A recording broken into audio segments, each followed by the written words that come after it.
Thank you all for coming. This is exciting to see all of you. We have an incredible panel for you, and I recognize we have some incredible history in the audience too. So the format is going to be, we're going to have a presentation from each of the four panelists, and please save up some good questions for the end. We want to have a lively discussion at the end and make this really fun and participatory for all of you. I want to thank Terry for getting me involved in curating the exhibit. And what Terry said is we need a much larger facility. As you can see, we have a very large, complex, diverse community of leather, kink, and all the different aspects that make up our conglomeration of communities. And it's represented here by a small corner. Hopefully, while you're all here, you'll be able to check out that corner. But we need to grow this facility, and we need your help to do it. So I hope that at least a few of you will join tonight. So now let me introduce the panelists. I'm going to introduce them all now, and then they're going to go in order through their presentations. Gail Rubin, on the left, is associate.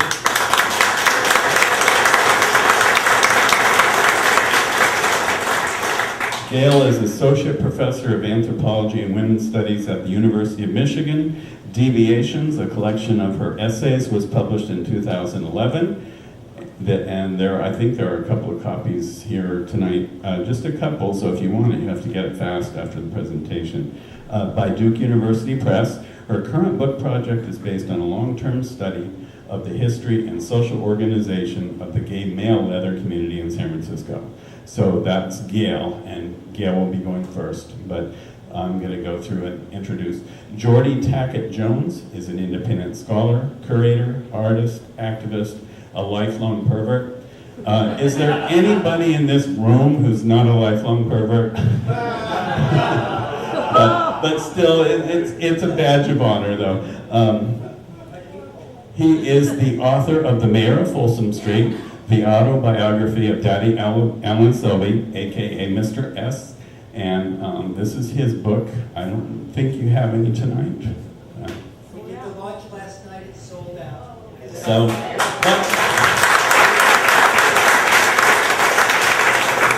but I'm sure you can find it somewhere soon. Amazon, okay. And then our third panelist, Rajat. After coming out to himself at the age of 26, he moved to San Francisco in search of the quintessential gay life here. And yes, this is quintessential gay life here. He came out of a couple of additional closets after seroconverting and also getting sober when he turned 35. He doesn't look that old. Rajat thought his most recent coming out was being kinky, but has since realized that the process does not end there, as he now comes out of his fifth closet as polyamorous.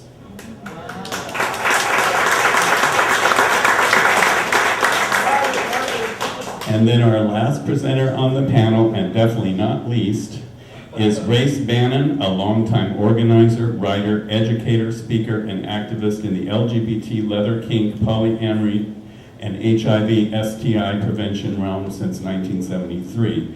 He has authored 2 books, been published extensively, and spoken to hundreds of audiences. He created the world's largest kink-friendly psychotherapist and medical referral service, and led the DSM project that helped change how psychotherapy viewed BDSM. Now, DSM is the Diagnostic Statistical Manual.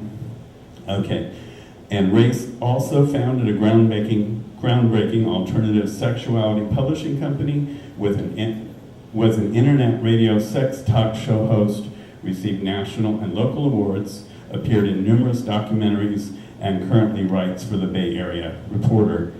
Or you can read his work on his blog at bannon.com. So let's have a round of applause for our panelists.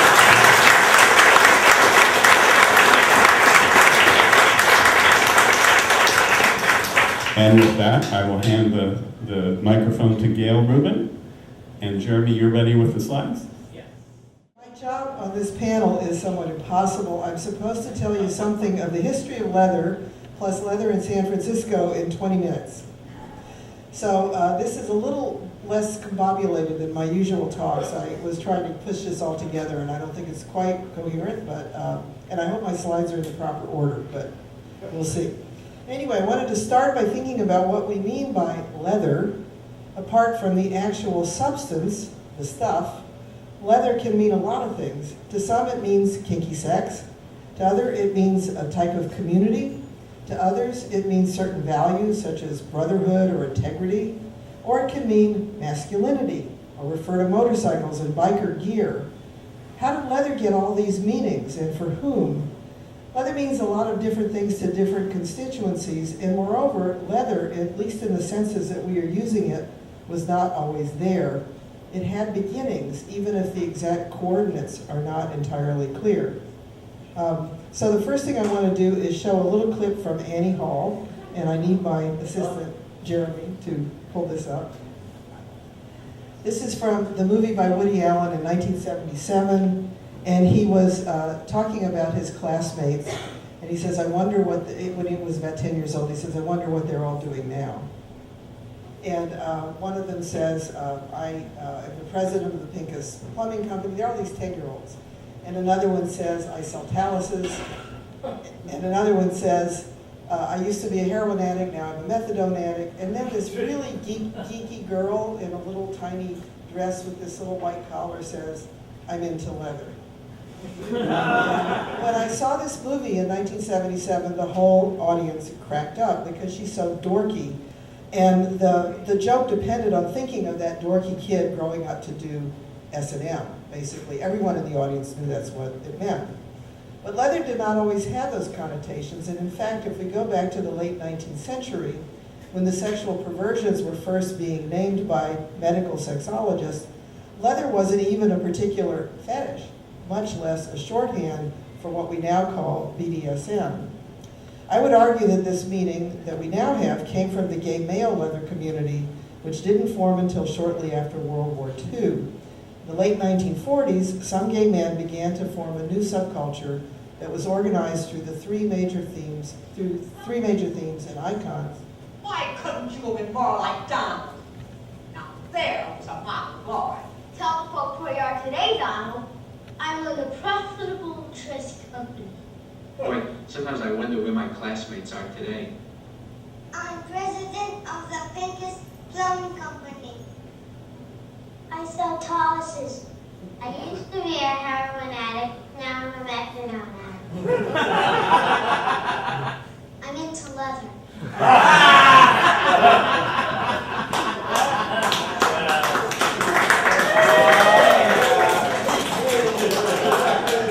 So my question is, how did that happen? How did that set of associations get established?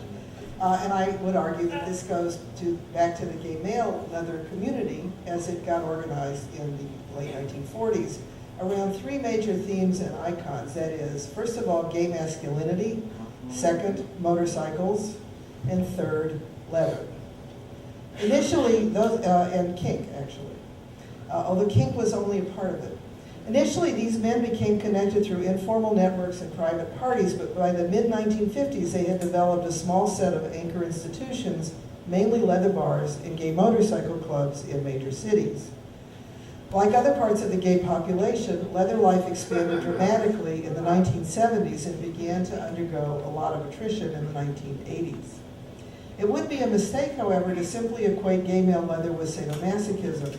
Leather worked as a unifying symbol that meant different things to different groups within the leather population that used that terminology. Leather evoked masculinity, motorcycles, kinky sex, and more, brotherhood and group solidarity, and a kind of rebellious individualism as well. But while leather communities were not predominantly about S&M, they did become the place in the gay male world for sexual sadomasochism, bondage and discipline, and fetishism. Guy Baldwin noted how these groups mingled in early leather communities, and I quote, "The butch ones wore just enough leather to be practical when riding, and those into the exotic sexualities tended to wear more gear than necessary, but they all hung out together in the same settings. This combination of kinky men mixed in with motorcycles may sound a bit odd, but that's how the scene worked," unquote. But that scene did not exist in 1930 or even 1940. There was a time before leather. And not only was there a time before leather was associated with sadomasochism, there was a time when leather, as such, does not appear to have been particularly significant as a fetish. In the late 19th century, when the terms sadism and masochism were first used to name a grouping of sexual activities and desires, leather was not intrinsic to this classification. In fact, the 1880s, this all happened in the 1880s when Alfred Binet introduced the concept of sexual fetishism, and Richard von Krafft-Ebing coined the terms for sadism and masochism in Psychopathia Sexualis, his monumental compendium of sexual curiosities, aberrations, and medical diagnoses. Now, I have checked the indexes of all of the English language versions of Krafft-Ebing, and I have found something curious. Their index entries for fetishism, flagellation, masochism, and sadism, and the entries on fetishism include lists of specific ones, such as crime, apron, feathers, female person, foot and shoe, furs, hair, handkerchief, glove, material, odors, silk, velvet, and religious. Shoe fetishism, silk fetishism, and even velvet fetishism each have individual entries, and later editions added animals, dress, ear, eye, despoilers, and in women, it took a long time for the late 19th century psychiatrists to figure out that women too could be fetishists. They really just didn't quite get it. Later editions also listed kid gloves, mouth, nose, petticoat, physical defects, skin, soul, voice, flowers, and jewelry. What is striking from the standpoint of a modern reader is the complete absence in any of these editions of leather as an entry, much less as a category. Leather, as such, is not named as a sexual fetish, much less as a generic term referencing some larger domain of kinky sex or a shorthand for a community. Clearly, between 1887, when Krafft-Ebing was compiling his Encyclopedia of Perversion, and 1977, when Woody Allen released Annie Hall, something had changed. So before leather could come to symbolize a community, it first had to become a fetish. Rob Bienvenu has done wonderful work on the history of SM and fetish imagery, and he argues that leather only became a master fetish in the period between World War I and World War II. He notes a transition from soft fetishes, which were common around 1900, to hard fetishes, which came to dominate imagery in between the two world wars. According to Bienvenu, descriptions of SM in 19th century erotica tend to narrowly focus on soft media. Virtually without exception, the models in 19th century images are clothed in normal clothing, soft media, or are nude. This is in sharp contrast to 20th century representations, especially from the late 1920s and after, when SM and fetishist images tend to emphasize hard media, as well as particular fetishized objects that are such as high boots, leather, and rubber costumes. So Bienvenu basically argues that heterosexuals made leather a fetish in the 1920s and 30s, but it was gay men who made leather a community. And I believe that the use of leather as a term for SM and the idea of leather as a community were innovations of gay men, and that these meanings were later adopted by kinky heterosexuals, lesbians, and others. And even among gay men, leather has and continues to have different core meanings. It's never been one thing or the other. In fact, one of our major local gay male organizations, the 15, was founded in 1980 because leather did not, in fact, always indicate an interest in SM. Leather had become so popular as a gay male fashion item that it was difficult to find the serious kinksters. One of the original members of the 15 wrote an article in 1980 called Two Nations, One Territory, S&M, and Leather. He complained, to an outsider, Folsom Street, San Francisco, or any area where butch gay men gather is an intensely male mixture of leather and muscle, dominance and submission. For those of us who are part of such communities, it is a different story. Two nations, alike in their symbols but radically different in their goals, are occupying the same territory. Two nations with powerful needs are nightly tripping over each other's symbols, unquote. The 15 began later that year. Now let me quickly sketch out some of the history of leather as it first developed in the post-World War U.S. and specifically in the San Francisco Bay Area. Oh, I forgot, this is Krafft-Ebing, by the way. By the mid-1950s, gay male leather institutions had formed in Los Angeles and New York. The first gay motorcycle club, the Satyrs, was founded in 1954, and there are reports that there were leather bars by then in both New York and Los Angeles. Chicago's Gold Coast officially opened in 1960, and San Francisco's first leather bar in 1962. Before leather bars were established here, the leather crowd patronized the existing gay haunts, mostly in North Beach, the Tenderloin, and especially along the old Embarcadero. In the 1950s, leathermen patronized bars such as Jack's on the waterfront.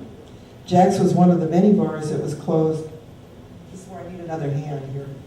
And demolished around 1960 as police raids cleared the way for San Francisco's first large projects of urban renewal, such as the Embarcadero Center. This is what that area looks like now. The first dedicated leather bar in San Francisco was the Why Not, which opened in the Tenderloin in 1962 and closed almost immediately. I think the ABC and the police closed it. As the Why Not was closing, the Toolbox opened on the corner of 4th Street in Harrison. That was the first leather bar located south of Market. And it sported an enormous, and here's the Harrison Street side of the Toolbox. That's the building then, keep that in mind. The Toolbox sported an enormous mural painted by Chuck Arnett, a local artist who worked at the bar. And in 1964, when Life magazine did a story on homosexuality in America, a photograph of the Toolbox was spread across the opening 2 pages, as you can see here. When the building was torn down for redevelopment, old patrons came by to get bricks from the rubble to keep as mementos, and here are a couple of images of the mural in the rubble. This is that corner now. This is the Whole Foods at 4th and Harrison. Same address, 399 4th Street. And this is the building now. But to look at this picture and notice the people in it. I have a copy of this it's a long story, but to make a long story short, there was a reproduction of this image that survived several bars and ended up at the Catacombs, and I obtained it when the Catacombs was closing. And on the back of this, Chuck Arnett, the artist of the mural, identified several of the men in the photograph and wrote their names in astrological signs next to outlines. So you can see here, Dick Gersbach I don't know much about, although I do know that later he got involved in the Tavern Guild, and next to him is Chuck Arnett, who did the mural. Next to him is another artist who helped with the decorating of the Toolbox and many other bars later on, Bill Tellman, along with, in the far corner, Mike Caffey, who is here with us tonight.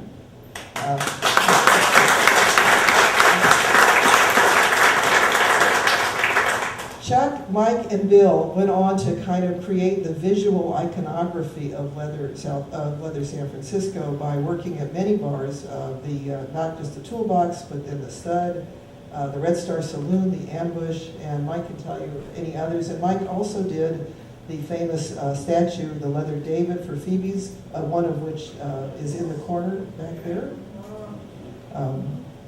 And also in this picture is Jack Haynes, who went on to do the next leather bar after the Toolbox. It was called the Detour. He then opened Phoebe's, he later opened the Slot, and he founded the CMC, the California Motor Club.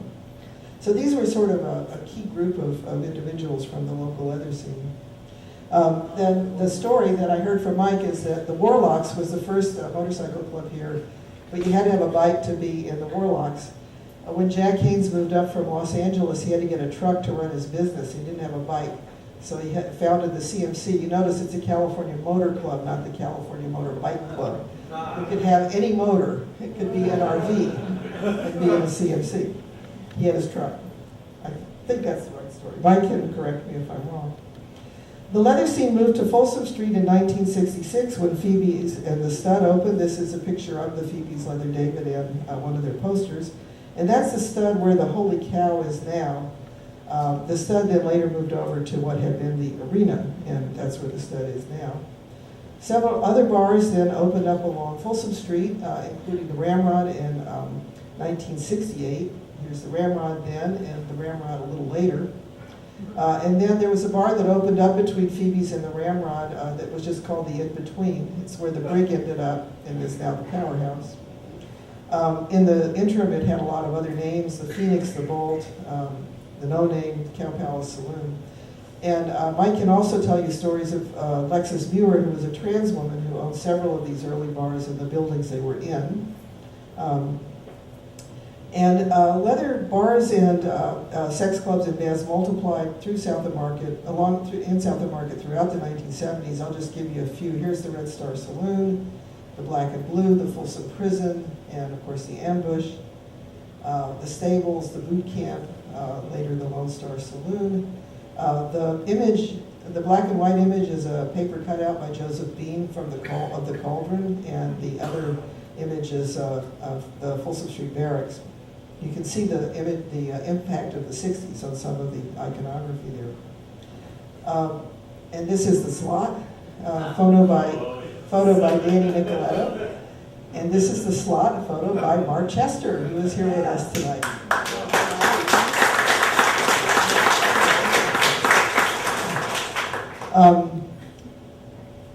Meanwhile, let's see, a lot of places opened up in the neighborhood, and you can see, this is a map from Taylor of San Francisco, and it's hard to read, but there are about 30 or 40 places that he thought were significant to the leather community.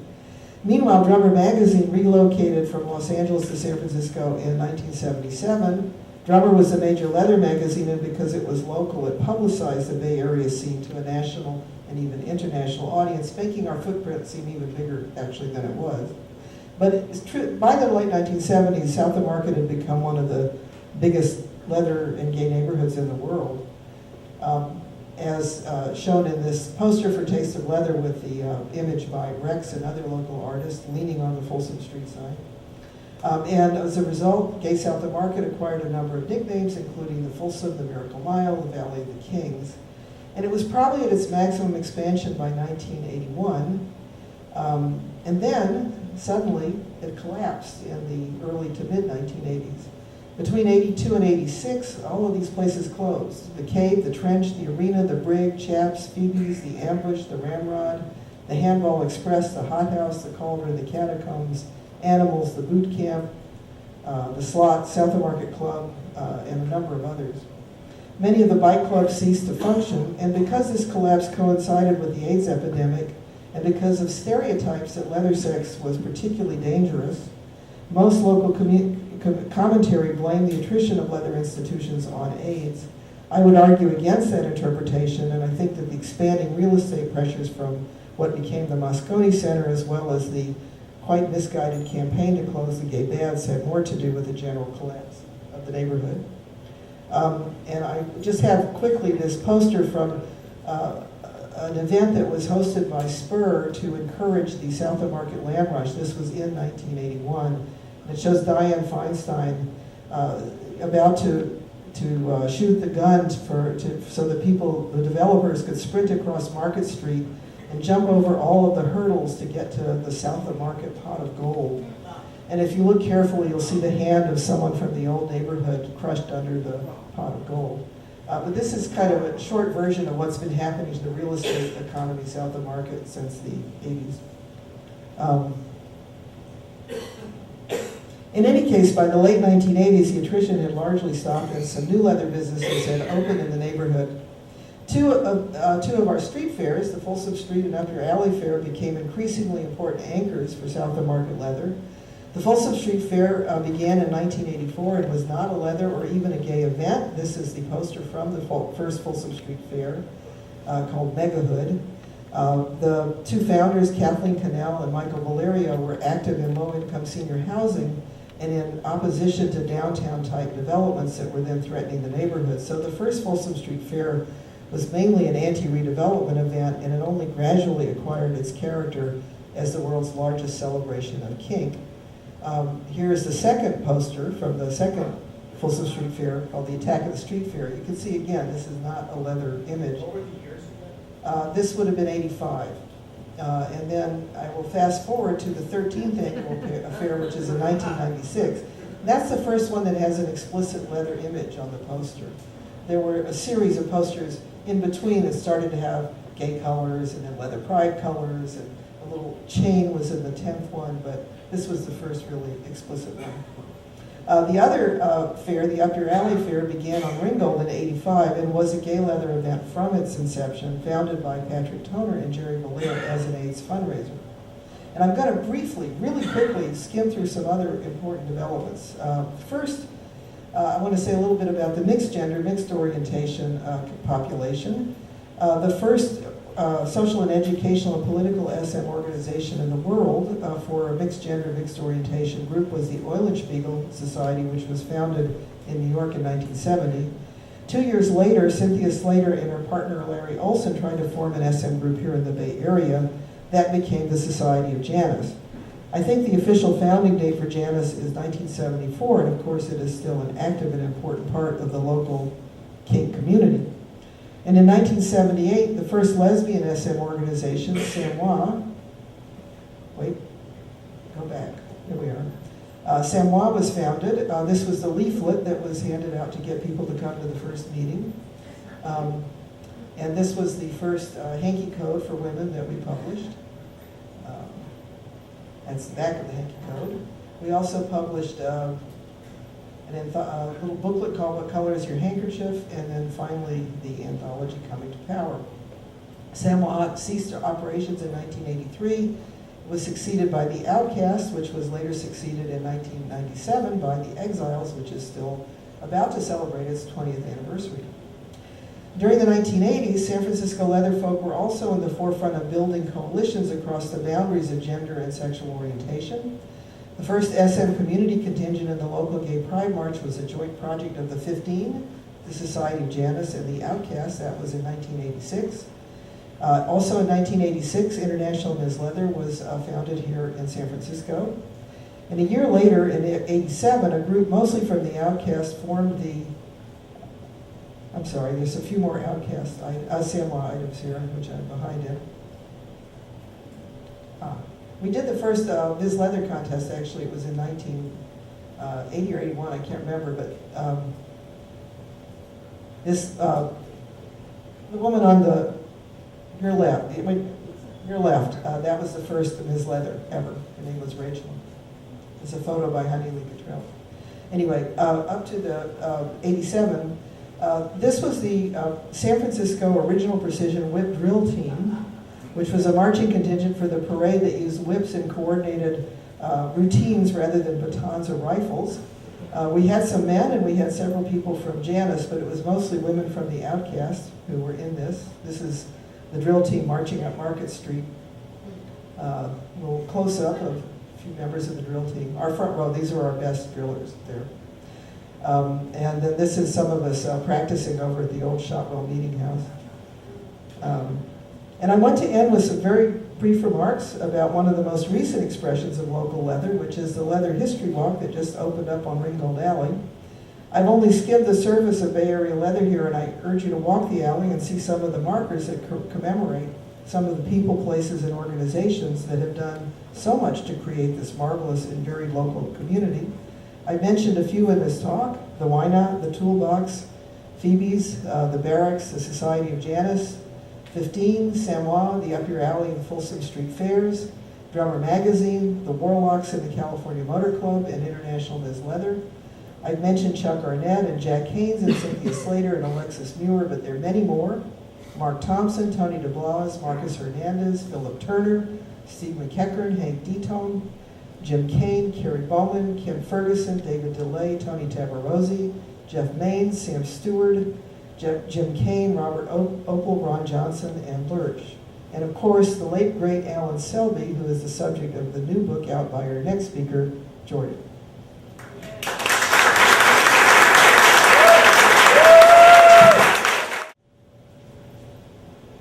Where did we come from, and where are we going?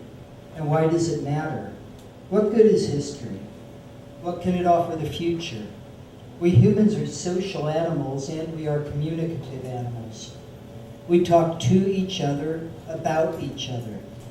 We learn from our stories, oral or written. History and gossip are intimate friends, and both are on close terms with biography.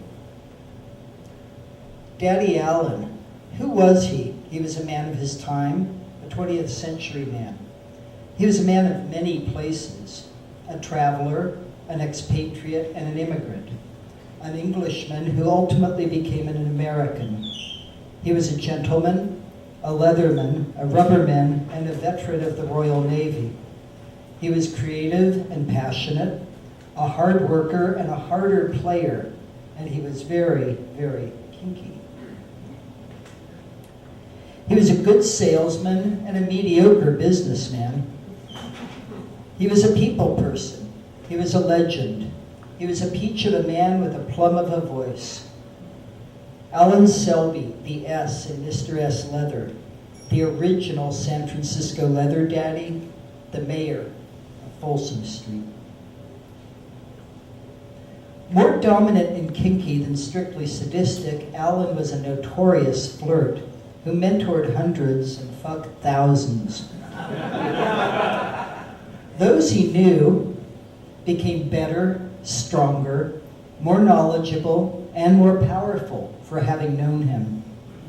He led through example, not self-promotion or coercion. He was an inspiration. Daddy Alan Selby was an important figure in the history of leather, and one from whom future generations can glean valuable lessons about the importance of good humor, fearlessness, service to others, and working every bit as hard as we play. As a businessman, Alan made contacts, friends, and colleagues in the fashion and performing worlds, as well as in the leather world. He and his boy and business partner, Peter Jacklin, had a booming side business doing custom work to specifications, providing leather bustier forms, other foundation garments, and accessories for punk couturier Vivienne Westwood, as well as stage outfits for Judas Priest and other rockers. Rock and roll as an institution was beginning to adapt the look of the leather sex underground to signal a neo-dado proto-postmodern defiance of existing aesthetic norms. In punk, visual references to leather and SM became common. And it wasn't always only just about the look. Among young people of that generation, the punk subculture was a viable alternative path into alternative sexualities. It existed alongside and sometimes overlapped leather sex subcultures. With this shift, the groundwork was laid for the eventual mainstreaming of the leather look and to some extent the lifestyle.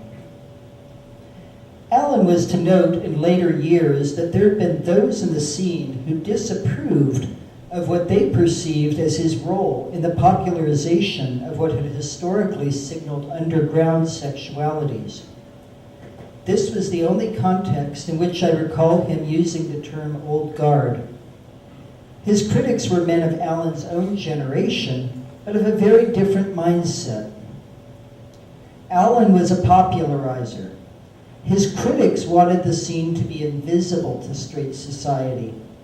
Alan wanted it to have a storefront. 45 years after those initial criticisms, it does seem that they may have been prescient.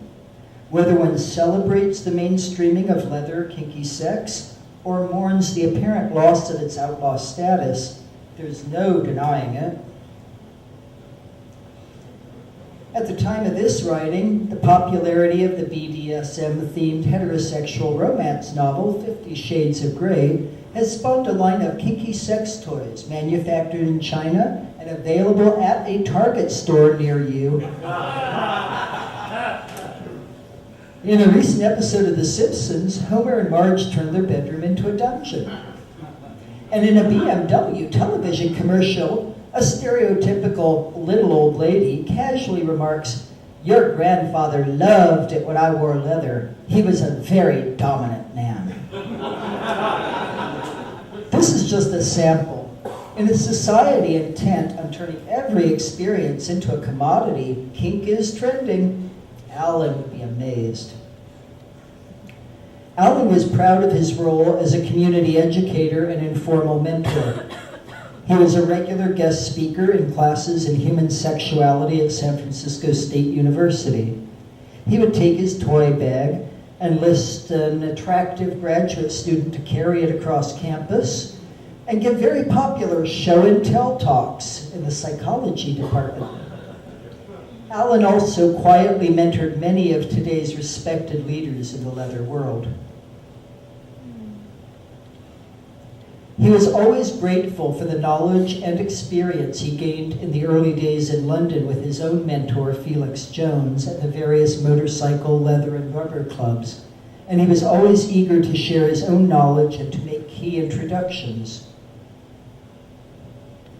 Steve Gaines recalls their meeting.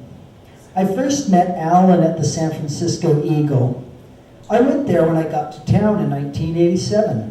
He walked up to me and introduced himself with a big smile, a firm handshake, a hug, and a lingering whiff of urine. He introduced me to many men who became my friends and showed me by example what was expected of leathermen. A dedication to service is often thought of as an admirable attribute in bottoms. It is. It is also an admirable attribute in tops. Alan was proud to have been of service to leather women as well as men, heterosexual as well as gay perverts. He treated trans and intersex men like men. He welcomed them into his heart, his life, and his bed. He didn't make a big deal of it. He treated drag queens like ladies and dog boys like pups. He served on the International Ms. Leather Board at their inception and was later named the first honorary dyke by the San Francisco Women's Motorcycle Contingent, better known as Dykes on Bikes.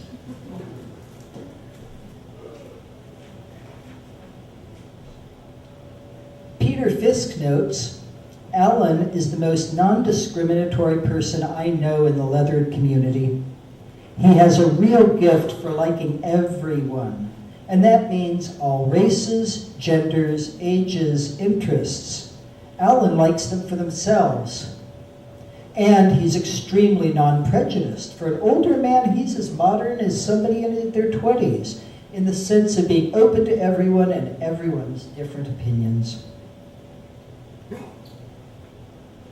The daddy-boy dynamic is infused with the notion of inheritance, especially inherited knowledge and the transferal of role.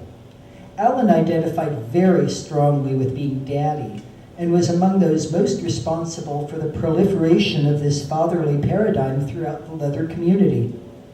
It represented an evolution, a cultural term. Military traditions, outlaw motorcycle club practices, and master-slave narratives had all heavily informed early gay leather culture. Pre-AIDS, the paradigms were rougher, more emotionally distant. If Sir came out of the experience of and relationship to war, Daddy emerged from the confrontation with the plague. The notion of daddy, together with that of leather family, was to domesticate leather sex to some extent. Daddy connects the dungeon to the hospital ward. Daddy is there for the challenges, not just for the parties. Daddy is responsible. None of that, of course, means that daddy isn't fun. Peter Fisk describes the extraordinary virility for which Alan was known. He says, I want to talk about Alan's extraordinary sexual energy.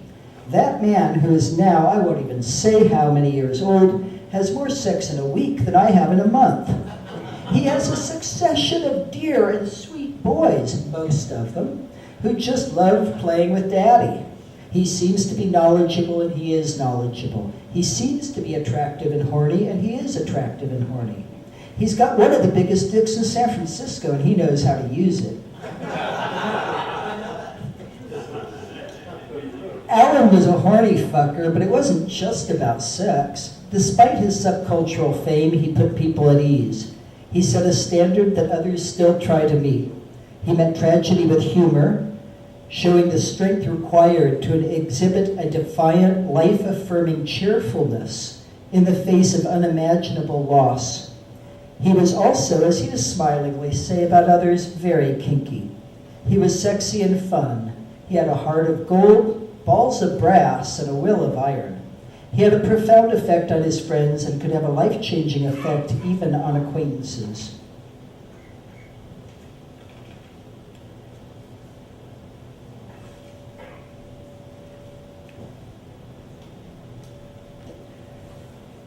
Rono Geppert describes what it meant to have Alan reach out to him as a young man.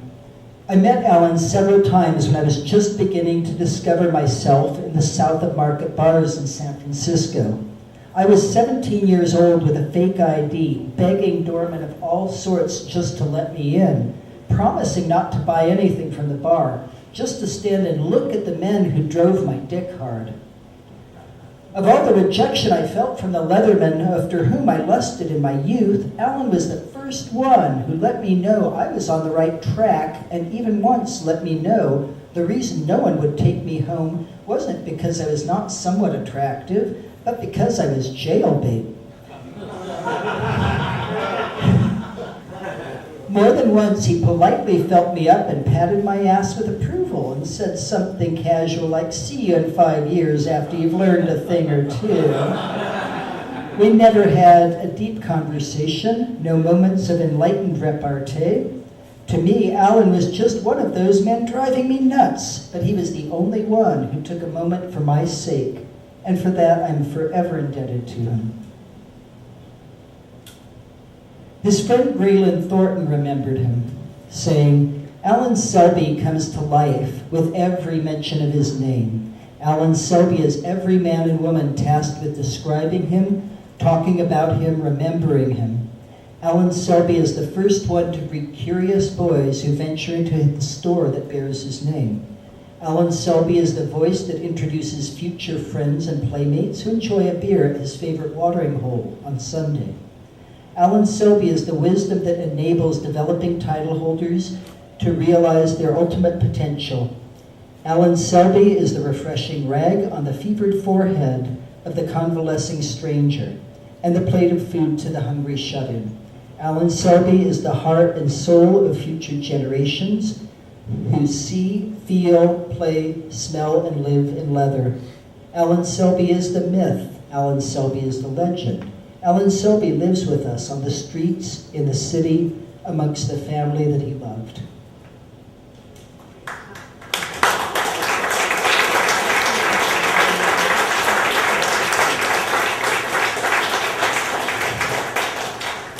Thank you so much. I have one page. I was just getting the timing permission to finish here. Thank you. Alan had a sense of his own place in history and wanted to write it. He did write some of it, but he was always busy with other things, mostly taking care of people. He died before he was able to finish and publish. He took notes and he had help along the way. Fellow Englishman David Norman Harris interviewed him in 1999. Those transcripts, together with his own notes, formed the base of his story as he wanted it told. His autobiography is a post-mortem literary collaboration. The late Robert Duvall worked on it. Joseph Bean, alive and well and retired to Maui, worked on it. When Alan passed, his archive passed to me. Jacques Derrida said, "The archive has always been a pledge, and like every pledge, is a token of the future." Daddy Alan Selby was an Englishman who became an American. He was a gentleman and he was a leatherman. He was the original daddy, the ultimate daddy, the daddy of all daddies, and he was my daddy. He loved me and I loved him. I'll miss him always. However, his passage was no tragedy. He lived his life with good humor, courage, compassion, generosity, and grace. If we can incorporate these characteristics, apply them to our lives, and impart them to the generations coming up, then the spirit of this great man will never die. Thank you very much. Hello, everyone. As you heard earlier, my name is Rajat, and I want to wish you a happy Dore Alley Fair. So enjoy the weekend. You know, these days it's called Up Your Alley Fair, and I'm going to talk about my changes, the personal history and the personal journey that I've had in leather. And the reason I'm doing that is because I really want to celebrate you. You all look beautiful, you all look gorgeous, so give yourselves a round of applause for being here. You know, we all create our own history, and we all come from some sort of culture and tradition. When I came to the United States at the age of 8, I came from India, and so there was a long history of culture and tradition, and it was ingrained in me by my society and by my ancestors about many, many different types of traditions. And when I suddenly was in a white world, being a brown boy, I really wanted to fit in and belong. I wanted to assimilate. And so I forgot that I was brown for another 10 years, right? So the first closet that I came out of really was me discovering that I was a brown boy at the age of when I was in college. And it's true, you know, denial, like, of our authentic selves can run deep, and we can, like, use what's around us to assimilate, to fit in, and to suppress who we really are. And I came out to myself as a gay person at the age of 26, which is, I think, late in life. And, you know, I didn't think I had that many memories or instances of things. You know, of course, as a Boy Scout, we tied up boys to trees in their underwear, you know, but that doesn't count. When I came out to myself at 26, I was like, oh, what is this? Like, I'm forgetting all this tradition and culture and history that's been taught to me, and I'm going to discover my authentic self. And thus began a journey, which I'm going to talk a little bit more about, which led me to where I am here with all of you beautiful people. So as things progressed in my life, I continued to investigate who I am, what I like, and I didn't have too many role models as I do sitting next to me and with you all today. Back then I didn't know how to access the information, I didn't know how to access the history, the archives. I was very shame-based. You know, I would go to the underground bars in New York City and hope no one saw me go in or come out, and I would find the dark areas and feel terrible about myself. And it really wasn't a very healthy process. You know, I had to find people who would be supportive and encouraging, and it was a very small subset of my life. And I struggled, as do a lot of other people, in understanding what that is. As the years progressed, I came out of another closet when I seroconverted, and I realized, okay, here's another layer of shame and self-hatred that I need to let go of, and I need to appreciate and love my authentic self, and recognize that I'm loving and can love.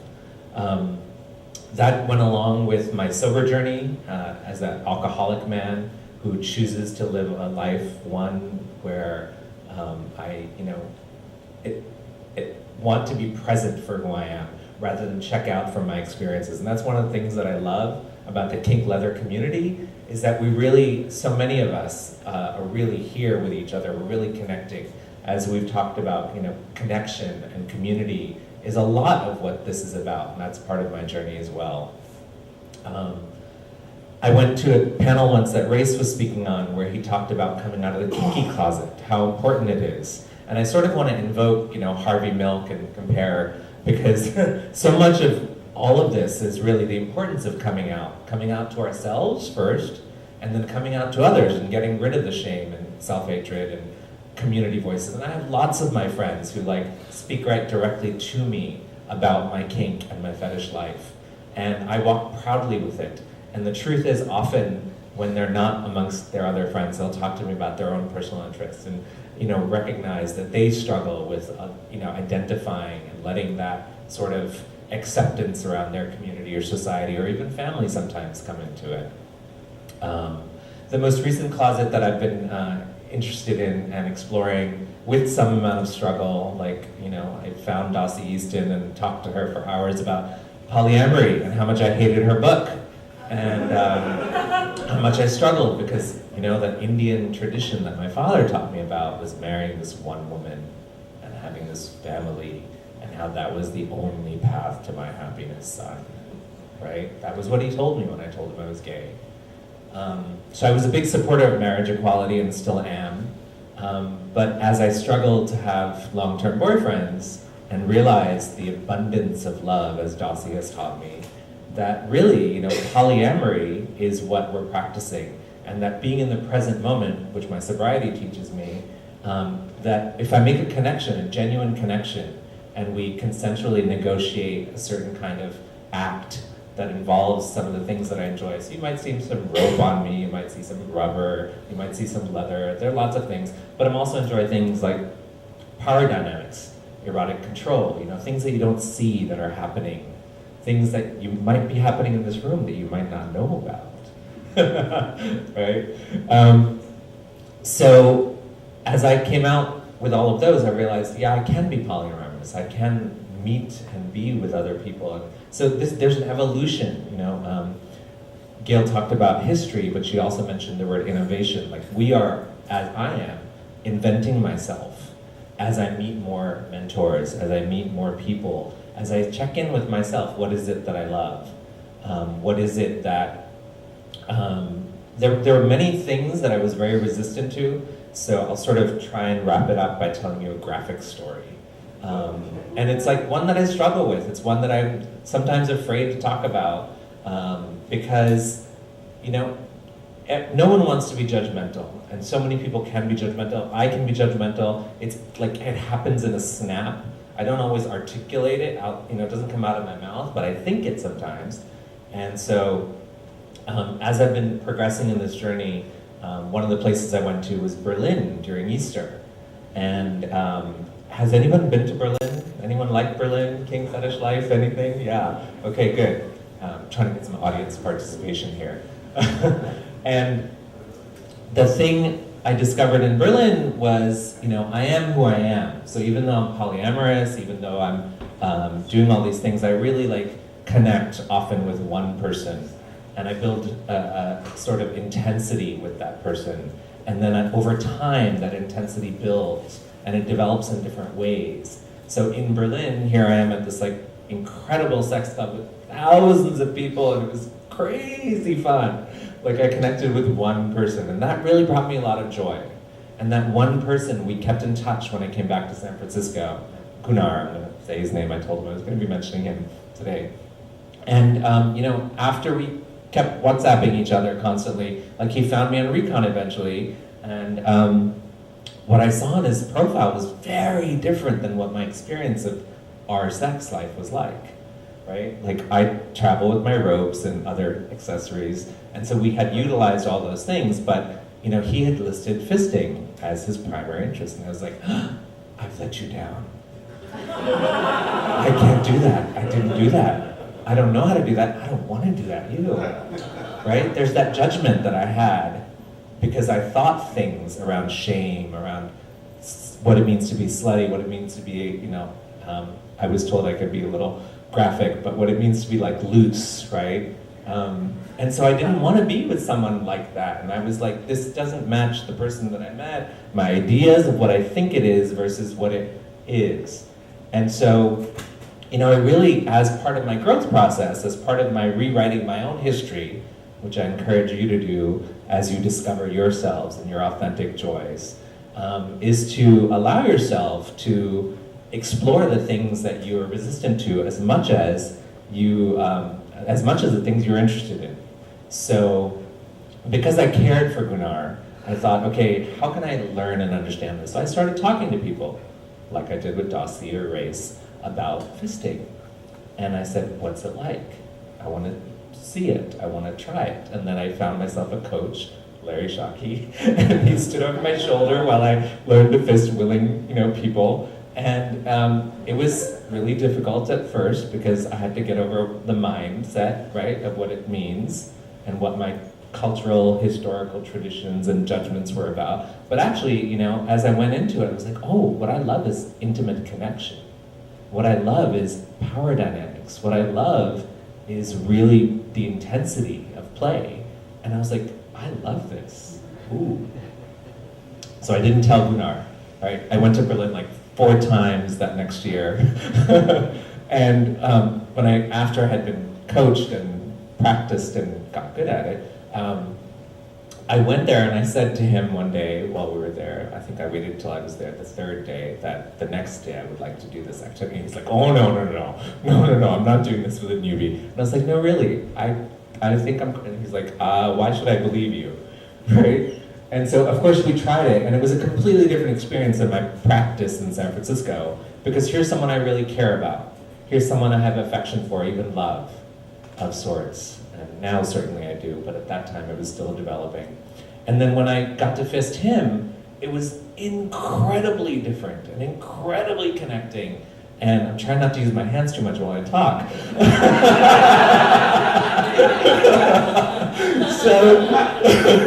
So for me, like, that shifted that mindset that I had about what I like and who I am. Because by making space for growth, for evolution, for innovation, for creativity, for welcoming pleasure for them, like the giving, like what I was giving him was that love, that education, that practice that I had had. And now I came back to San Francisco and I was like, wait, he's not here, but I can do this here without him, with other people, and it's kind of fun. So I want to end with basically saying that things continually change, and the importance of history, culture, tradition is there, but these are all, I think, tools for us, for me, to learn about where we come from, where we are, and where we're going. Now, the title of this talk is sort of Leather, Past, Present, and Future, and you all are creating the present, you are making it happen. And you all bring with you your own histories, your own stories like mine. You all bring with you your own sort of baggage and traumas and joys and fantasies and desires. So let's bring that into the present tense and let's continue to create our futures. And let's all have a really good time. Thank you. So I am here sort of at the bookend here. And I'm also the old guy. So I've been around a long time, and so I have some personal stories, but I want to tell a couple of personal stories and make them relevant to you here today. So, in 1972, when I walked into the Gold Coast Bar in Chicago, underage, I looked older, they didn't card back then, and I met Chuck Renslow, who ended up being this leather icon. He was just a guy doing what he was doing. He was a businessman, he was involved in some local politics, but Chuck wasn't thinking to himself, I'm going to make history. He opened the Gold Coast because it was important for him to create a place for those men to gather. He was a community builder. And that's really what I want to talk about, is that every one of these people that is talked about, Alan, everyone that Gail talked about, this gentleman and the people that he has interacted with are community builders. So Chuck was one of those community builders that I met, and he was just a guy doing what he was doing. When I was sitting in the audience at International Mr. Leather, and Tony DeBlas walked on stage and presented to the audience his creation of the Leather Pride flag, I didn't know I was witnessing history. I was watching Tony DeBlas do his thing, which was be a community builder, because he felt we needed a flag that represented our community or set of communities, however you look at it. When I was sitting in an Avatar meeting in Los Angeles, and I looked across the meeting, and it was a meeting where people could, you were supposed to bring a toy, especially something that you made yourself. And I made this first whip. I cut the fringe off of a 60s jacket that I would not wear again. And I rolled up the fringe and I made myself my first whip, my first flogger. And it's being passed around, and it got to a guy named Guy Baldwin. And he looked at it, and I had not met him before, and he looked at me and he looked at it. We started dating. We ended up becoming a couple. I didn't know that he was history. He was the guy in an audience that ended up creating history. So when I walked into Mr. S in San Francisco my first time, And Alan Selby greeted me. He was just some wonderful, sweet man who walked up to me and said, first words out of his mouth were, "I have the perfect hat for you." I still own that cap today. He put it on my head and said, "Yep, that's the hat for you," and I bought it. He was just this nice, friendly, wonderful man that the moment you met him, you realized he was a community builder. Everybody who creates history is really somebody who builds community on a small scale or on a large scale. So what I'd like to say to everyone here is that remember, today's reality, today's happenings is the history of tomorrow, and you're creating history. There's a whole lot of community builders in here. I'm not going to point all of them out, but there's a lot of them who are right now, today, going to go down in the annals of leather kink history as icons, as important, pivotal people. And there's young people in this audience today who, here's one of them, who is probably going to go down in history as a community builder, as somebody who creates something new that hasn't happened before. And I guarantee you the kink scene, the leather scene of today will not look anything like this in 20 years. It's just the nature of change. So the gist of what I really want to tell you is that don't assume that history is something that someone else creates. It's something you create. Every single day of your life, you create history. And that's really important to understand because a lot of people look at historical figures and say, oh, they had something special. Usually they were just really dedicated, average guys or women or anyone who just said, I want to do something important for me, and it ends up becoming part of history. The last thing I want to say is you're going to read a lot of history online, in posts, through social media, and you're going to go to classes at leather conferences and have someone stand up in front of a classroom and pontificate, I use that word carefully, about how it used to be and the way it's supposed to be. And this is what the old guard, that's probably the only few times you'll hear me utter that word, that phrase, old guard, because that's not one of my favorite phrases.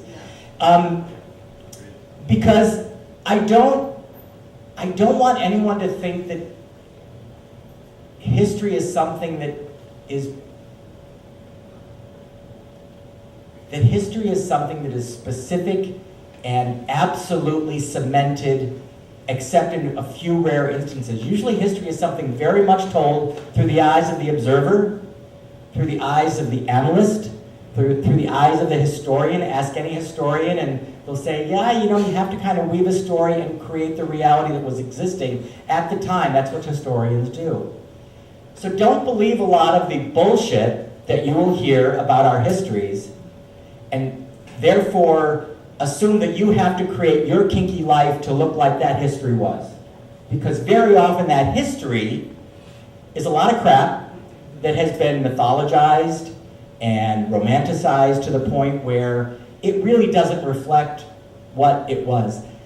I can tell you, as an older leather man who's been around playing since the early 70s, and I was a slut from the get-go, that it was about sex, drugs, and rock and roll, and we were having a good time. We didn't have a lot of protocols. We didn't have a lot of rules, quite frankly, except be a decent human being and check in with each other and make sure you're okay and the other person is okay. So when you hear history, you're often hearing a lot of romanticized, mythologized stuff, and I really want you to make sure that you vet your sources.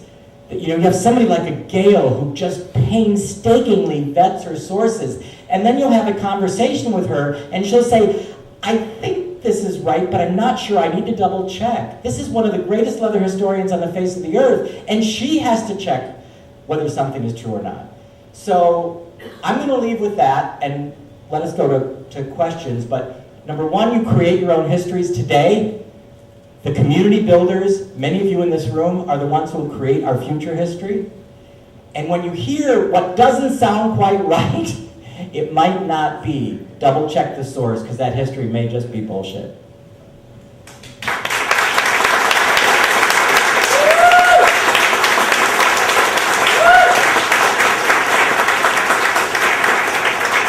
Okay, we want to have one more round of applause for this wonderful panel.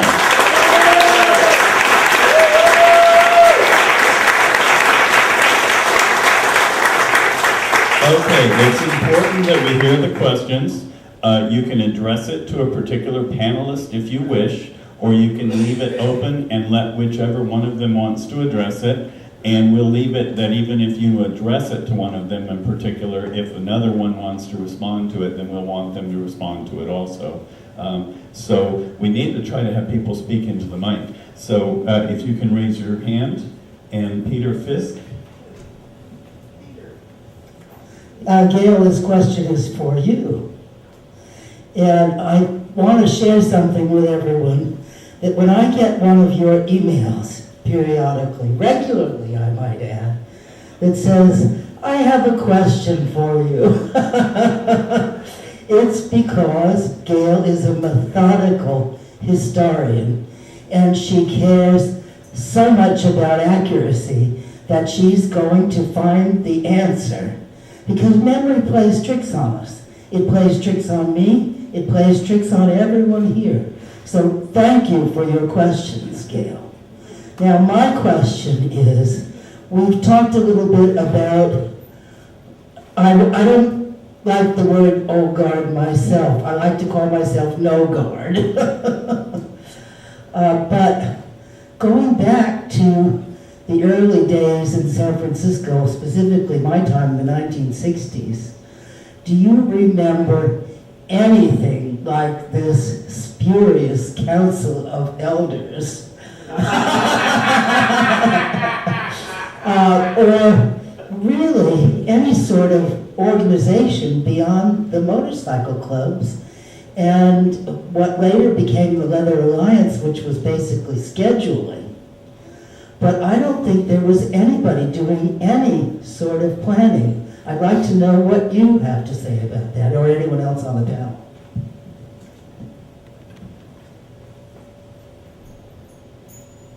Well, I think this goes to Race's point. There's a lot of spurious bullshit that is called history. And people make stuff up. And one of the things, I'm actually not trained as a historian, I'm trained as an anthropologist, but I am trained that to get knowledge you have to check sources and you have to triangulate. So there are ways that you construct knowledge carefully by talking to people who were there. And as you say, none of our memories are infallible. And then you try to look at artifacts that have information on them, like run pins that have dates. And you look for documents. And it's always a process of triangulation to get real knowledge. One of the problems that I have with the current state of things is that the internet, it flattens out all authority, such that people read something online and they think it's true because they read it online. That's insane, frankly. I mean, anybody can post anything on the internet. And it's like the old computer phrase, G-I-G-O, you remember that? Garbage in, garbage out. The internet is like the old G.I.G.O., but on steroids and speed and a few other substances. So there's just, anyone can say anything, and there's no fact-checking or verification. So a lot of the kind of crazy stories that circulate have gotten supercharged online, and it's really unfortunate. The other thing I want to say, you're talking about this Council of Elders. I never ran into a Council of Elders. There certainly were people who were respected members of the community who had authority that people were looked up to. But I wasn't around in the 60s, but I interviewed people who were. I interviewed a lot of the guys who were I never got to LA to do any serious research down there, so I don't know too much about the emergence of the scene. But I did interview people from the very early days in New York, mainly Frank Olson and Bob Milne and Don Morrison, who were just really... And I know you knew Jim Kay. Oh, well, Jim Kay. Very well. Well, actually, Jim was, the guy who introduced me to those guys. I was very close with Bill Bliss and Bill Meyer. Yeah. They were very active. So- There was no There was no council knowledge. And the thing about talking to those guys is that you realize that a lot of this mythology about you had to earn every piece of leather is just bullshit. Most people bought their leather. They went to a store and bought it, like the hat the race got. It wasn't like you always had a capping I ceremony. never even heard the word protocol in the Yeah. 60s. There wasn't a lot any of, such thing. there wasn't a lot of protocol except in a couple of senses. And one was that this really starts in the 40s and 50s, and it was a more formal world in those days. So people had certain notions of courtesy that were different and more formal in some ways. And the other is that in particular context of SM, you could, any top can decide what the protocol is in their particular relationship or dungeon, and people did that.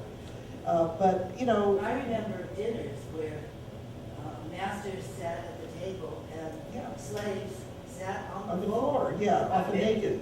And, Yeah, there back to the- were, so there were moments, people enjoy protocol for various reasons. They did then, they do now, but that wasn't like a universal And it wasn't obligation. formalized either. Yeah, it wasn't like you had to do that. I'm sure there was something else I wanted to say, but I forgot what it was. Thank you, dear. That was awesome. Another question? Oh, come on, somebody. Okay. Philip, the sun is down. Okay, so it applies to everyone. That's all I can say. But so earlier today, I left the house in gear except for the floggers because I try my best to look quote unquote decent. But it got too late because my mom saw me in my minor gear. And she looked like she was really disappointed in how I looked. I even told her, I'll be back soon, Mom. I love you. And then she just slammed the door on me today.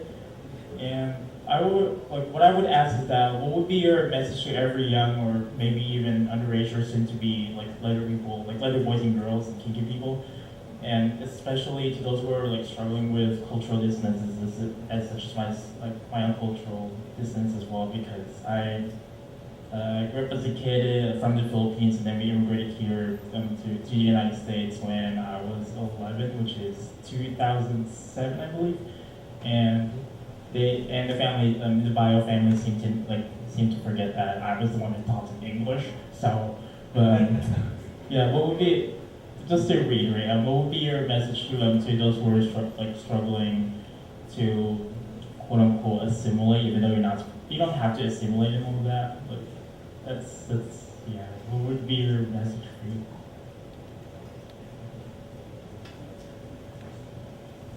So, congratulations to you for walking out of the house the way you wanted to.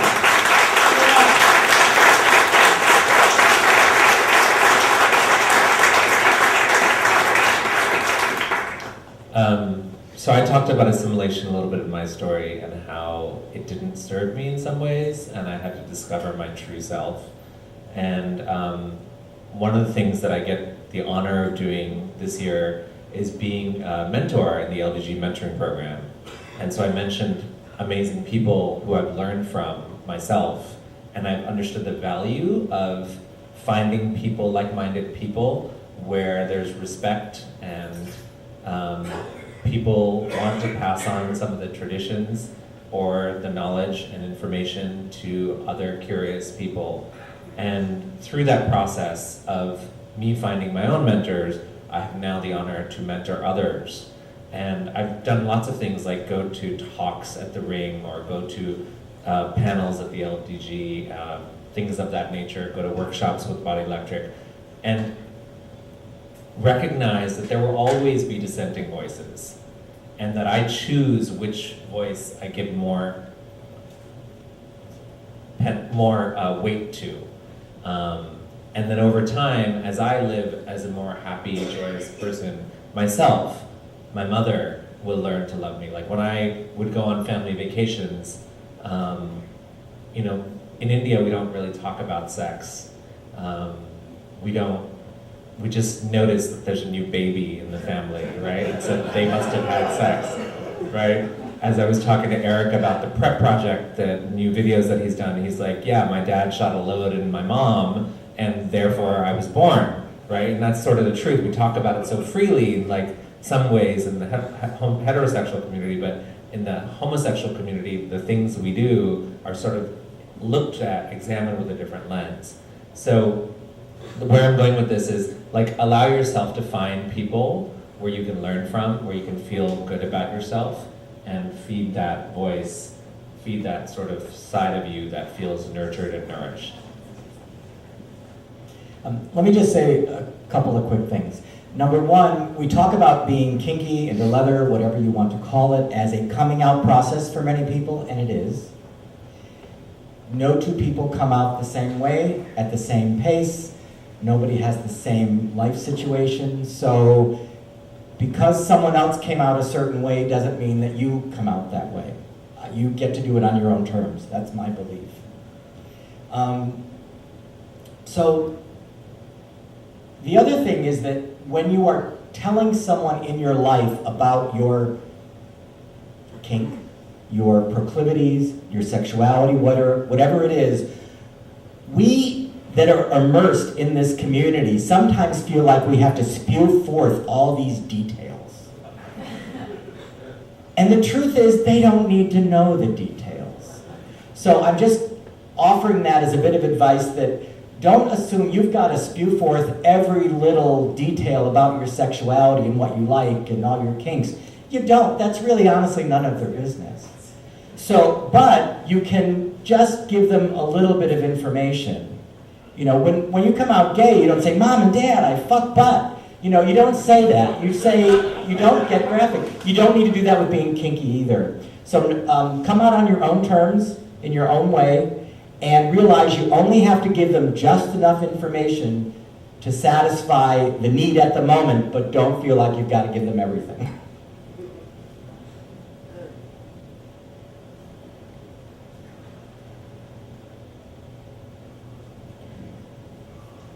Very good advice. I'd like to add a little bit. I think what Rajat said about seeking out good mentors is really important for young people. It's important for all of us, but for young people it's even more important because there's simply less experience because of less time. And one of the things your mentors can help you with, if you find good mentors who are vetted, who you trust, who are willing to let you lean on them, is when you have questions, you can call them, you can text them. If you are excited about something, you can share that. If you're concerned about something, you can run that by them. I'd like to be just a little bit controversial here and offer a warning as well. The community is wonderful. Kink is wonderful. We have so many opportunities for extraordinary, life-changing connections with what we do. However, there are also dangers. And there are times when I think we as a community, because we've been so disparaged in the vanilla world, and including in the greater LGBTQI vanilla world, that we're a little on the defense. So we say safe, sane, and consensual as though those are facts. And my opinion, and others may feel very differently, safety is an illusion. Sanity is a construction of late 19th century psychiatry. And consent can be a real gray area. And I've had wonderful experiences, and I have friends who have had amazing experiences, and every so often, I've been lucky enough not to have a horror story, certainly some bad experiences, and I've certainly known some despicable characters within our community. But I know people who've had serious horror show situations. After Ellen died, I didn't know when or if I was going to bottom again, because that was just, I wasn't feeling it. So I took that opportunity to resurrect my top side, which Had been an effect on and off since I was a child, depending on the circumstances. And my first regular bottom was a beautiful man. Gorgeous body, tight, interesting, artistic, so much fun. I had him up on a cross and I was working his butt, and it was becoming pinker and pinker and pinker. And as it became pinker, an old brand appeared. And I was just watching this brand appear and thinking, wow, that's so beautiful. You wouldn't know it was there until you reddened his ass. When we were finished, we were sitting out front, and I said, Billy, I never knew you had a brand on your ass. And he said, oh, let me tell you a story. He was about 21 or 22, very worked up, very horny, didn't know much, met a hot guy in a bar, went back to a hotel room with him. As soon as he got there, the guy's attitude changed. Guy was close to twice his size. Billy was beaten. He was raped. He was handcuffed naked to a radiator. And the guy branded his ass and left. And the cleaning staff found him the next day. I don't say this to put you off. Find good mentors. Trust them. Don't go around with people who get offended if you ask them for references. If someone is offended, if you ask them for references, that's a red flag. So have a wonderful time, grow, and be careful of your body, your heart, your soul. I did get myself in way over my head. I had been tied up by people, and had never thought anything of it. And of course, we never heard of safe, sane, and consensual back then. And so next thing I know, I'm tied to his bed, and all of a sudden he's wrapping adhesive tape around my head, and there's no more communication. And I have no more control, and I suddenly realize I don't know when I'm going home. I don't know what he's going to do, because there's been no discussion of limits. And it's interesting that in that moment, all humanity was totally gone from my body. I became total animal. I found that total place. Animal is when you're just in a total fear reaction. I thrashed on the bed so violently because I had gotten in over my head. I had to thrash around for like 20 minutes before he let me talk again. And it was the best diplomacy I ever did in my life, to spend another 20 minutes talking him into untying me. And in fact, he was going to do a lot of things that were way beyond my limits. So it's very important to honor safe, sane, and consensual, and to make negotiations before getting into any scene. I went to New York, and I was going to a dungeon with these two guys in Brooklyn. I went up to the bartender, and I asked the bartender, did he know them and what he knew about them? And I let the bartender know that I'm going to go back with these guys.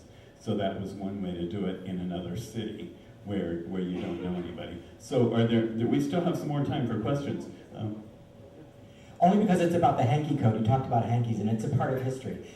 I talked about people assuming things just happen as some deep-rooted part of history. A large chunk of the hanky code was created one afternoon in the Pleasure Chest in New York by a guy named Del Tyson, who sat there bored because nobody was in the store and began to match up colors and patterns with activities. Now, some of the hankies existed already: black, navy blue, yellow, etc. There were a handful that already existed, but many of them just got matched up by Dell. They printed them on these long yellow cards, gave them out with every purchase. Voila, hanky code. So that actually happened organically. Red was around, but what year would that be? That would be, oh God, it would be pre-1980. I know that. Yeah, so probably mid to late 70s. Anyway, that's just a funny story about it. I've been trying, I want to hear this story. I've heard so many stories about the origin of the hanky code, including one from Alan Selby, who also claims to have invented it. So it's very interesting to think about, but I've been trying to figure out, I always sort of thought maybe the first color was red. And I finally, actually, Jacob Van Lammerman, who was the former archivist at the Leather Archives and Museum, found an article in an old California scene, and I'd have to look it up, I think it's about 75, where they first mentioned that the fisters are going around with red hankies and that this is sort of new.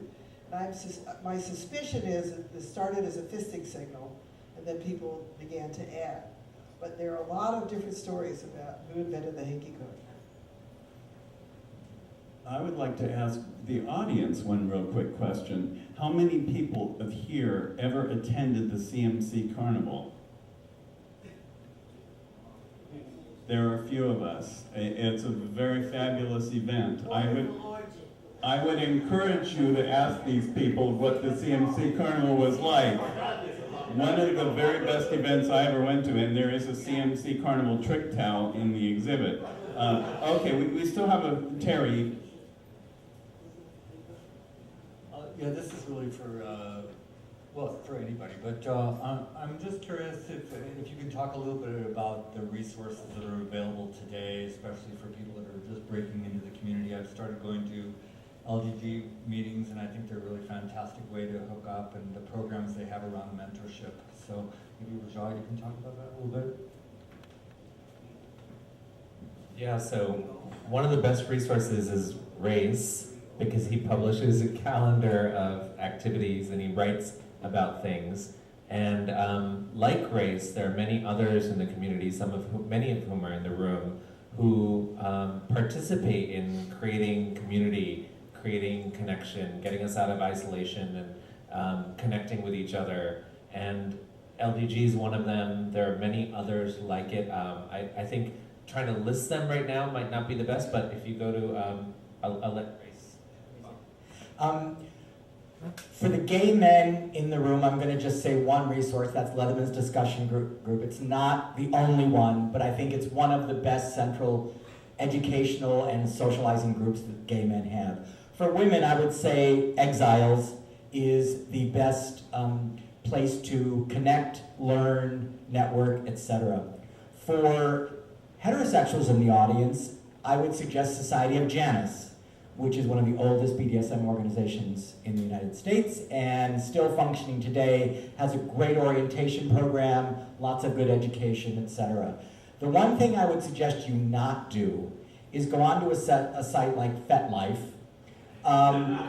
Some people are chuckling because FetLife is, for those that don't know, it's kind of this membership site for leather, BDSM, fetish, kinky people.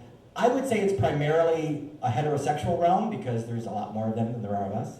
But a lot of crap gets spewed around there that is supposed to be how you're going to do it, etc. So hookup sites and things like that, I don't think are really good places to learn. So I don't think anything replaces the one-to-one. The mentorship program, going to a meeting, talking to people, having coffee, having some people over for dinner, let's talk about this. How do you tie that rope? Show me. Nothing replaces that. So those are the local resources, I think. Were there some more hands over here? I want to just make a quick comment about the opposite pole of what some of you have talked about, the risks and dangers and ending up in a really bad scene that ends up very horribly. I have a very fortunate situation in which I grew up into the more elaborate, more intense scenes in a wonderful environment in the mid-80s in San Francisco, with 15, with the Knights Templar, with the San Francisco Bondage Club. And for me, the surprise of getting more involved in that, my interests were there for a variety of reasons, including some of the trivial ones. I'm macho enough to handle all this and all that other shit and nonsense. But when I got in and I found an environment with really good people, what I discovered, and it was almost a surprise for me, even though I was already in my early 40s, is just what the real meaning of trust and what the real meaning of a connection is. And to get there and to find how, I grew up in values, just like you. You know, you have to do things right, you have to do things well, you have to do all of those things. So I was taught trust meant. I was, taught what all of these things meant. I didn't know what it really meant until I found myself in this kind of situation. And so I guess if I can turn that into a question or an opportunity for you to add your 2 cents, is how do we encourage this and how do we manage to get people to move more in this wonderful direction of intimacy and trust and the real meaning of intimacy and trust that the intensity of what we do can get, and no other way.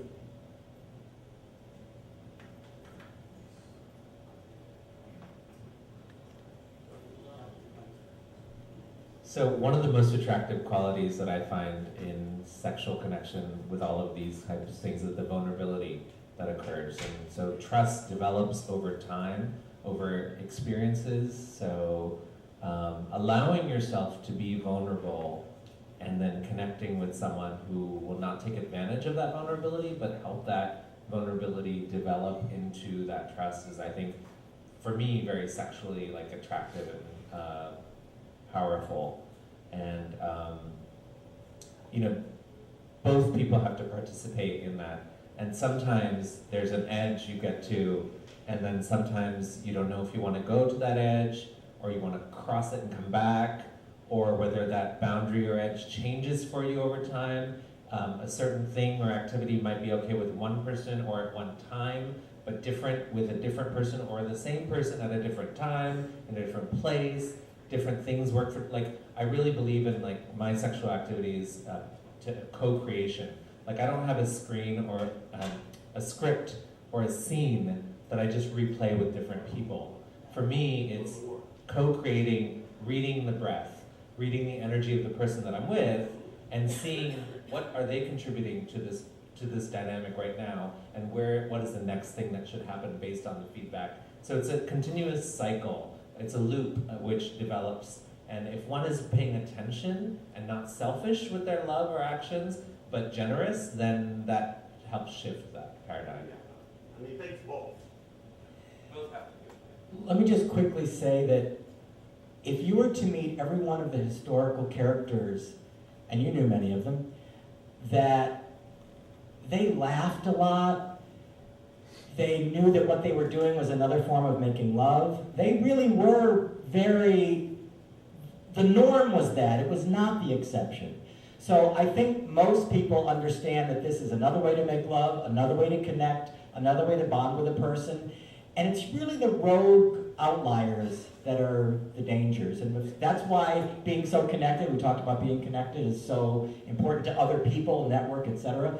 Because it's the lone wolves that go out there and aren't connected to anyone, and no one knows much about them, that are the ones that probably aren't going to make love with you. They might do something else.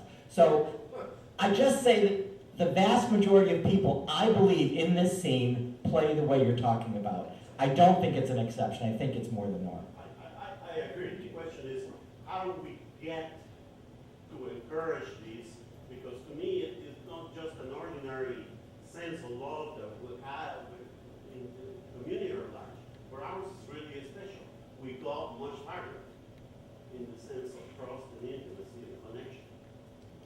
How do we explain that? How do we, communicate it, and how do we pass it on and keep it going? Because I want to be brief, I'm not sure.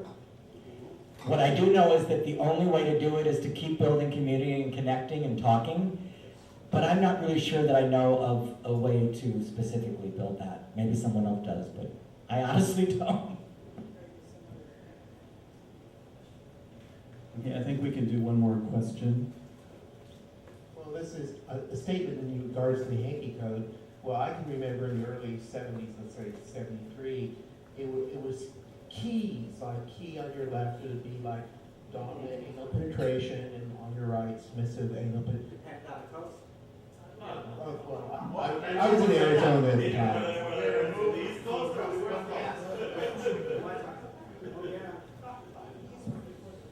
Yeah, the keys became before hankies, and it was, at at one point, you can tell me the year, if you were on the East Coast, left meant, correct, am I wrong? I think this is another one of these stories. Okay, hold on.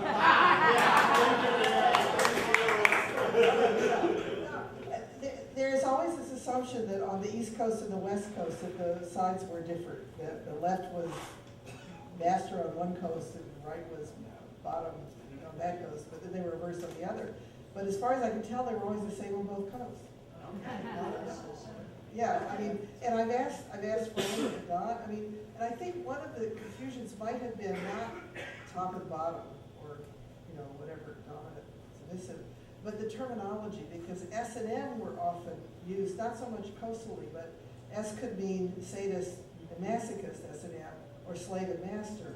And those, so if you look at drummer from the 70s, I think it was often, I forget which, again, I have to check sources, I have no memory anymore. But I think in drummer it was like slave and master, but a lot of other people it was sadist and masochist. That was often a confusion, but I've never found any evidence that the keys were actually reversed. But that's a story I've heard It's a a story lot. I heard. I didn't I've heard experience this, it, but I've heard I've it. heard this story a million times, but I've never found anyone that actually said that dominant was on the right, anywhere. Okay, I have a quick question for the panel. There are a few more events this weekend. Can one of you or some of you address what some of the other events are coming up that people might want to go to this weekend? I maintain a big calendar for the gay men's community, so I tend to know a lot of what's going on. There is, tonight there is the opening of Up Your Alley officially by Folsom Street Events at the Eagle. That's called Hog Wild. That's their official opening party. There's also a number of other parties going on, but that is sort of the official one. Tomorrow there would be, oh God, I have to. The fundraiser at the Eagle. It's 2 to 7, correct? Am I wrong? I think it's 2 to 7 at the Eagle. It's a fundraiser for the Ringgold Alley Leather History Walk installation. They still could use some more money. And so I would highly recommend you go to that. There is the big Bay of Pigs Folsom Street event dance tomorrow night. There is Up Your Alley Fair, which is during the day on Sunday, 11 to 6. And if you know where the Powerhouse is, that's about Ground Central for where the fair is. There is an official closing party after that called Rough, and that's at the mezzanine. If anyone in the room is a gay man who wants to be on my calendar, I do maintain a calendar on Facebook that is pretty robust. It's hard to come up with everything off the top of my head. But today there were 9 events on that calendar, just today. So there's a lot going on. Where is it on Facebook? It's called Races Bar. Races, my name, Bar. And if you just look for Races Bar and request. Okay, now we're going to have a reception for the next hour with refreshments, and feel free to talk to any of us or talk to any of the panelists if you have any additional questions. And I want to encourage you to check out the corner devoted to the leather community. And let's have one more round of applause for the panel.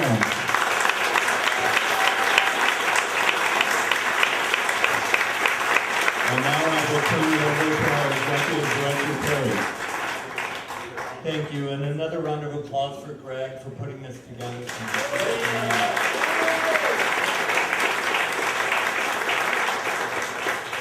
really been wonderful. I've learned a lot, enjoyed it very much. I just want to make a couple of quick pitches tonight. We're having a party at Powerhouse. It's a benefit for the Historical Society. So if you go there, a portion of the proceeds are going to go to this museum and our archives. Also, we're a beneficiary of Folsom Street events this year. So I think we have about 30 volunteers going to be at Up Your Alley this weekend on Sunday, and we get money out of that. And so, but the pitch I want to make is about Folsom Street Fair. And so we need 75 volunteers, which is a lot for our organization. We're a volunteer-based organization, but to get people to go and spend just 3 or 4 hours at Folsom to benefit a community organization is actually kind of hard to do. So please watch over the next month or so as we post appeals for volunteers and respond to them if you can. And lastly, our annual gala is October 14th at the War Memorial Green Room. So tickets are going to go on sale on October 15th. I think they're $125 each. It's 200 people. We have a wonderful time, and we're going to be honoring people that have helped create history for our community. So please join us there, and thank you again for coming tonight.